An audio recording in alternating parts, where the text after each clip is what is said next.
दोस्तों, मेरा नाम है सौरभ शर्मा और आप सबका स्वागत है हमारे YouTube चैनल पवित्र एजुकेशन पॉइंट पर। देखिए दोस्तों, जालौर के इतिहास के बारे में बात चल रही थी। 1299 और 1305 की घटनाओं के बारे में बता चुका हूँ आपको। वीर अमदेव फिरोजा की प्रेम कहानी के बारे में हम बात डिस्कस कर चुके हैं, ठीक है। इसके बाद आती है बात 1308 की। अगली घटना आती है 1308 की।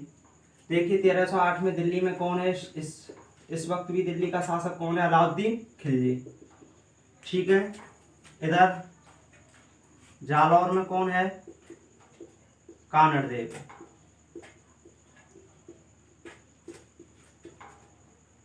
आपको ये बात अच्छी तरीके से पता है कि 1320 तक अलाउद्दीन खिलजी था और 1305 से 1311 कानड़देव का शासन काल है। इस वजह से 1308 में जालौर का शासक कौन है? कानड़देव चौहान। और दिल्ली का कौन है? अलाउद्दीन खिलजी।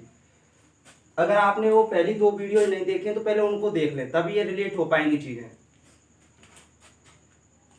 अब देखिए, ये कहानी है जालौर की, लेकिन जालौर से पढ़ने से पहले आप थोड़ी चीजें यहाँ पे हमें पढ़नी पड़ेंगी सिवाना दुर्ग के बारे में, ठीक है। क्योंकि ये 1308 की घटना सिवाना दुर्ग से ही जुड़ी हुई है। बात करता हूँ सिवाना दुर्ग की। अभी देखिए सिवाना दुर्ग, ये जो दुर्ग है सिवाना दुर्ग, ये पड़ता है बाड़मेर में। कहाँ पर पड़ता है? बाड़मेर में। बाड़मेर में 56 की पहाड़ियां हैं, आपको पता है। वहां पर एक पहाड़ी है हल्देश्वर पहाड़ी। कौन सी? हल्देश्वर पहाड़ी पर है ये सिवाना दुर्ग।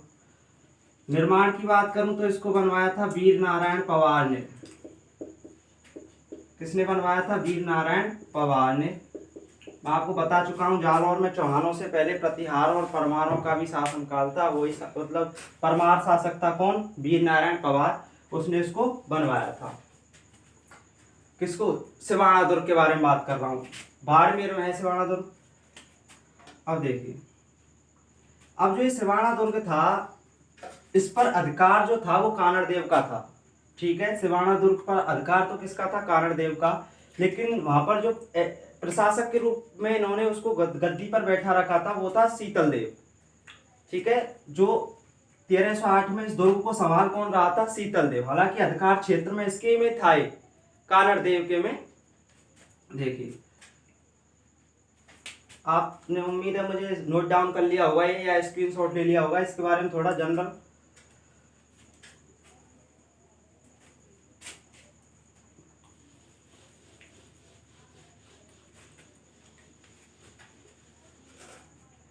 अब देखिए, बात 1308 की है।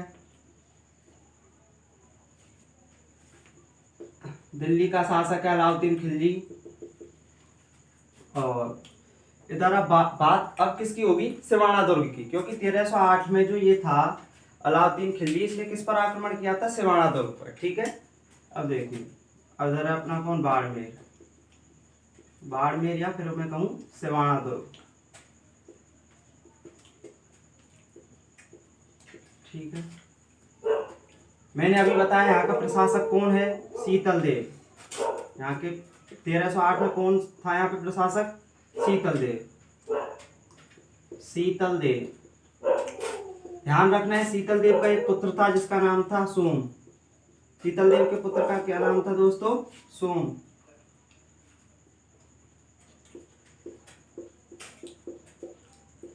ठीक है। अब होता क्या है, ये जो सिवाना दुर्ग है इसके कुछ दो उपनाम भी हैं और कुछ उपनामों से भी इसको जाना जाता है। जैसे देखिए, इसके उपनामों की अगर मैं बात करूं, इसको बोला जाता है मारवाड़ के राजाओं की शरण स्थली। मारवाड़ के राजाओं की शरण स्थली। मैं जब आपको मारवाड़ का इतिहास बताऊंगा तब वहां पे मैं आपको, जब वहां पे हम मालदेव और रामचंद्र सेन के बारे में बात करेंगे तब बताऊंगा कि किस तरह से उन्होंने यहाँ पे सिवाना दुर्ग में आकर शरण ली थी। इसी वजह से सिवाना दुर्ग को क्या कहा जाता है? मारवाड़ के राजाओं की शरण स्थली कहा जाता है। क्योंकि यहाँ पर किसने शरण ली थी? रामचंद्र सेन और मालदेव ने। ये मारवाड़ के शासक हैं। मारवाड़ का जब इतिहास पढ़ेंगे तब इनके बारे में बात करेंगे। और इसका एक दूसरा उपनाम भी है, किसका? सिवाना दुर्ग का। क्या कहा जाता है इसको? इसको कहा जाता है जालौर दुर्ग की कुंजी। ये मोस्ट इंपोर्टेंट क्वेश्चन है, काफी बार पूछा जा चुका है कि जालौर दुर्ग की कुंजी किस दुर्ग को कहा जाता है, किसको कहा जाता है, सिवाना दुर्ग को। ठीक है, सिवाना दुर्ग के दो उपनाम है, कौन कौन से, मारवाड़ के राजाओं की शरण स्थली और जालौर दुर्ग की कुंजी। अब देखिएगा, प्रशासक कौन है बाड़मेर का, शीतल देव। अलाउद्दीन खिलजी जो था, इसने 1308 में अपना जो सेनापति भेजा था, उसका नाम था कमालुद्दीन गुरु। कमालुद्दीन गुरु, ठीक है। आक्रमण करने के लिए किस पर, बाड़मेर के सिवाना दुर्ग पर, यानी शीतल देव पर आक्रमण करने के लिए किसको भेजा था, कमालुद्दीन गुर्ग को। अब ये जो कमालुद्दीन गुर्ग जो था, ठीक है, काफी चतुर था। इसने क्या किया, सॉरी, यहाँ पर जो ये शीतल देव था, इसका जो इधर से जो सेना, इसका जो सेनापति था, किसका, शीतल देव की बात कर रहा हूं मैं। शीतल देव के सेनापति का क्या नाम था, भावले पवार। क्या नाम था इसका, भावले पवार। ठीक है, उधर से आया कौन, अलाउद्दीन का कौन था, कमालुद्दीन गुर्ग, और शीतल देव का कौन था सेनापति, भावले पवार। अब इस कमालुद्दीन गुर्ग ने क्या किया कि इस भावले पवार को कुछ लालच दे दिया, यानी उसको गद्दी का लालच दे दिया। ठीक है, फिर इसने, भावले पवार लालच में आ गया। चलो मैं लिख देता हूं यहाँ पे, क्या दिया इसको, लालच।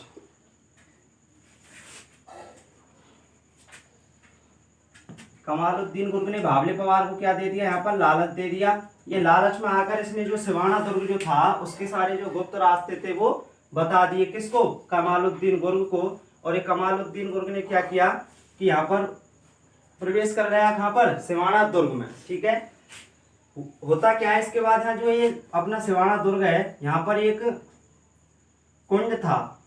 ठीक है, क्या था, कुंड। उस कुंड का नाम था मामदेव कुंड। कौन सा कुंड, मामदेव कुंड।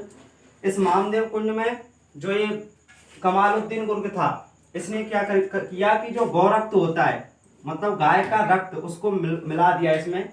और जो ये मामदेव कुंड था, इसी से जो सिवाना दुर्ग में पेयजल की व्यवस्था थी, इसी कुंड से होती थी, मामदेव कुंड से। लेकिन इसको इसने दूषित कर दिया, गौरक्त मिला दिया, किसमें, मामदेव कुंड में। इस वजह से यहाँ की काफी सेना मर गई, किसकी, इसकी, शीतल देव की। ओके, शीतल देव की काफी सेना मर गई। उसके बाद चलो मेंशन कर देता हूं यहाँ पे, गौरक्त मिला दिया, गाय का रक्त।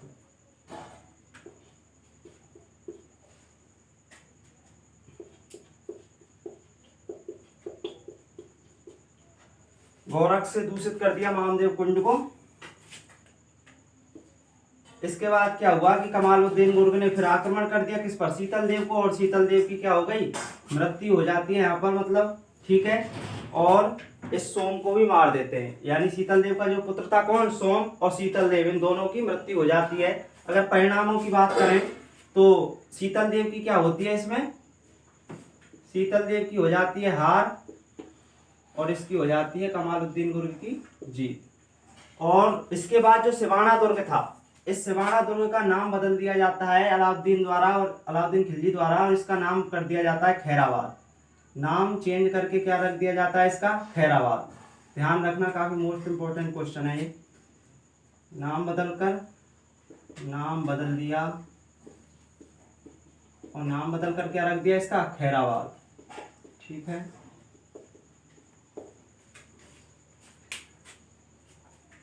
उम्मीद है आपने इसको नोट कर लिया होगा। मैं पहले भी काफी बार बोल चुका हूँ, इतनी चीजों को लिखाया नहीं जा सकता, आप अपने हिसाब से नोट्स प्रिपेयर कर लें। लाइनों को बोला ही जा सकता है, ये लाइनें इतनी लिखी नहीं जा सकती, इतनी लाइनें। ठीक है, अपने हिसाब से आप इन चीजों को लिख सकते हैं, और फ्लो डायग्राम द्वारा अगर याद रख सकते हैं तो वो सबसे बेस्ट है।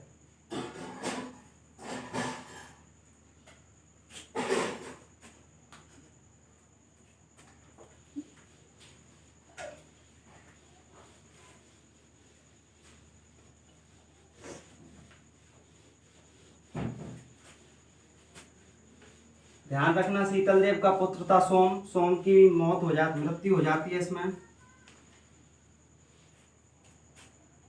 अब यहाँ पे बात कर लेते हैं, यहाँ पे एक चीज और आप याद रखना, यहाँ पे होता है, इस टाइम पे साका होता है। क्या होता है यहाँ पे बाड़मेर में, सिवाना दुर्ग में क्या होता है, साका। जो शीतल देव था, शीतल देव जो था, इसकी पत्नी थी कौन, मैना दे। ठीक है, मैना दे क्या करती है, जौहर कर लेती है, और शीतल देव क्या करता है कि आक्रमण से पहले केसरिया कर लेता है। ठीक है, अब देखिए जो साका क्या होता है, जो राजा थे इस टाइम के, अगर होता क्या था कि अगर इनको अपनी हार निश्चित दिखाई देती थी, यानी ऐसा लगता था कि अब बिल्कुल हार निश्चित हो चुके, तो ये केसरिया रंग का साफा बांध लेते थे अपने सिर पर, और तब तक युद्ध करते रहते थे जब तक वीर गति को प्राप्त नहीं हो जाते थे। और रानियां जो होती थी, रानियां क्या कर लेती थी, अग्नि में कूदकर आत्मदाह कर लेती थी। ठीक है, आत्महत्या कर लेती थी। इसको बोला जाता था जौहर। ठीक है, यानी कि जौहर प्लस में क्या हो जाता था, केसरिया। केसरिया मतलब साफा बांध के लड़ते रहते थे जब तक वीर गति प्राप्त नहीं हो जाते। जब ये दोनों चीजें एक साथ होती थी, कौन कौन, जौहर और केसरिया, इसको बोला जाता था साका। और यदि इनमें से कोई एक भी चीज होती थी, यानी जौहर हो जाए या साका केसरिया हो जाए, इसको बोला जाता था अर्ध साका। जब आप जैसलमेर का इतिहास पढ़ोगे तो आप पढ़ोगे जैसलमेर के अर्ध साके काफी फेमस है, जैसलमेर में हुए थे अर्ध साके। ठीक है, ध्यान रखना साका क्या होता है, जौहर प्लस केसरिया जब दोनों एक साथ हो जाते तो उसको साका बोला जाता है। 1308 में यहाँ पर भी साका हुआ था बाड़मेर में। अगर राजस्थान के प्रथम साके की बात करूं तो मैं जब आपको अगला रणथंभौर के चौहान जब हम पढ़ेंगे तब मैं आपको बताऊंगा, हमीरदेव चौहान के टाइम हुआ था प्रथम साका राजस्थान का, ये यहाँ पर भी हुआ था, लेकिन 1308 में साका, ये याद रखना है आपको। शीतल देव की पत्नी कौन थी, मैना दे, इसने कर लिया था क्या, जौहर, और इसने कर लिया था शीतल देव ने केसरिया। ओके,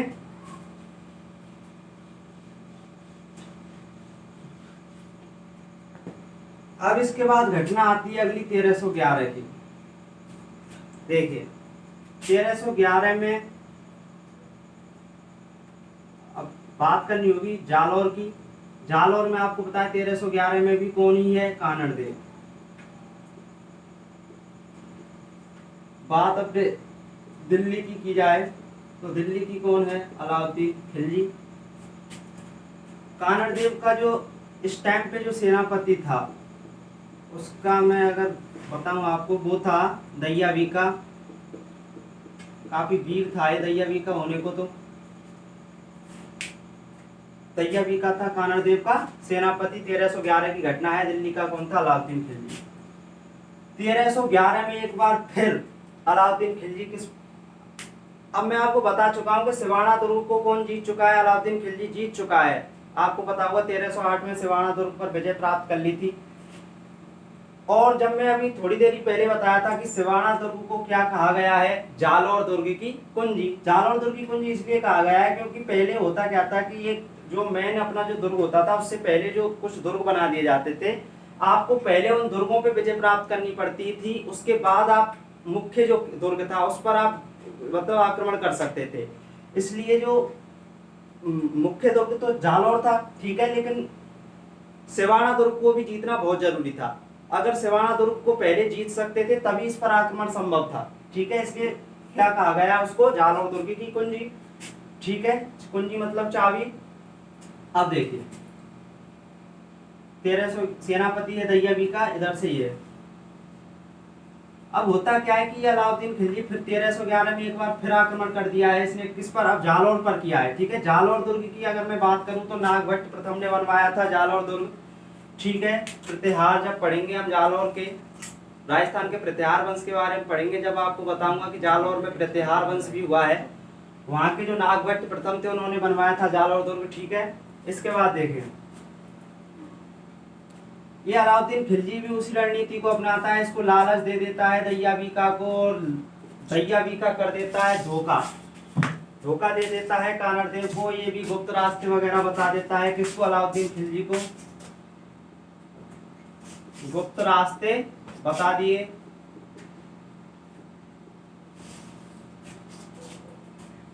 अलाउद्दीन खिलजी इसको लालच दे देता है कोई से तरीके से, और इसको ये गुप्त रास्ते बता देता है किसको, अलाउद्दीन खिलजी को, और ये आक्रमण कर देता है किस पर, कानड़ देव पर। कानड़ देव के पुत्र के बारे में तो आप अच्छी तरीके से जानते ही हैं, कौन है, वीरम देव।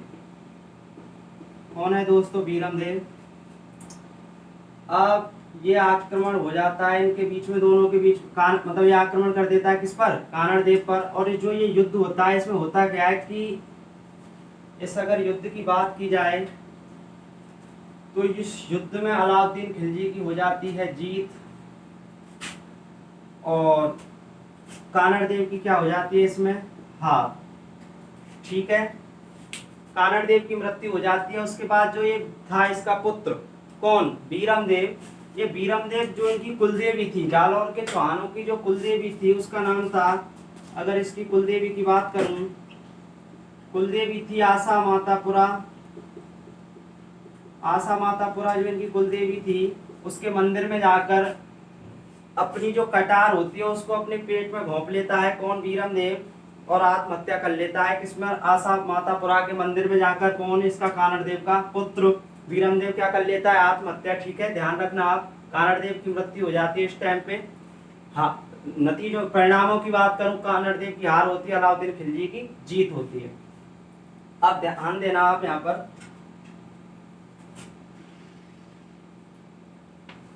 उम्मीद है आपने इसको लिख लिया होगा, अपने हिसाब से नोट डाउन कर लिया होगा।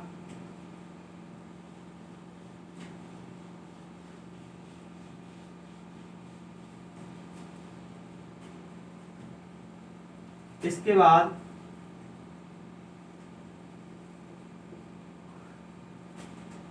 जो ये अपना जालौर है, कौन? जालौर। जालौर में अलाउद्दीन खिलजी एक मस्जिद का निर्माण करवाता है जिसका नाम है, जिसको बोला जाता है अलाउद्दीन खिलजी की मस्जिद, यानी एक की मस्जिद। ठीक है, इसका एक नाम और है, इसको फिरोजा मस्जिद भी बोला जाता है। फिरोजा की याद में इस मस्जिद का निर्माण करवाया गया था। ठीक है, इसका एक नाम और है, जो ये मस्जिद है इस पर एक तोप रखी हुई है छोटी सी, इस वजह से इसको तोप मस्जिद भी इसका एक नाम है। ठीक है दोस्तों, 3 नामों से जाना जाता है, अलाउद्दीन खिलजी की मस्जिद भी बोलते हैं, फिरोजा मस्जिद भी, और तोप मस्जिद भी। यहाँ पर बनवाता है कौन? जालौर में अलाउद्दीन खिलजी। और जो जालौर दुर्ग है उसमें मकबरा भी बनवाता है किस? फिरोजा का। ठीक है, फिरोजा का मकबरा भी बनवाया था उसने, फिरोजा का मकबरा। कहाँ पर? जालौर दुर्ग में।